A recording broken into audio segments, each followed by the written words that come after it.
সালামু আলাইকুম। সোশ্যাল মিডিয়াতে যে কথাটা চলতেছে, ভাই বোন নাকি দুনিয়াতে যখন কথা বলবে তখন আল্লাহ তাআলা সময়কে দাঁড় করিয়ে দিবেন, কিন্তু না।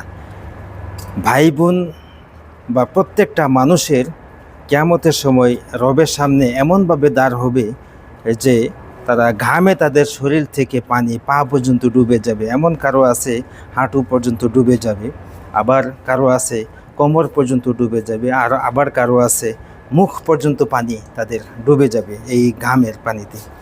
আর এই সময়টুকু হবে, দাঁড়িয়ে থাকা সময়টুকু হবে 50,000 বৎসর।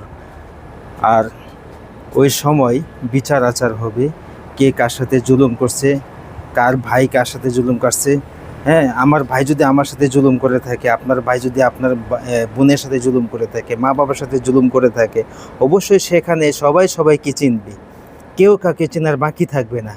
এমন কি আমরা জিন আমাদের উপর অত্যাচার করে, এই জিনদেরকেও আমরা সেখানে দেখতে পাবো যে এই জিন আমাদেরকে অত্যাচার করছে, সেটারও বিচার হবে।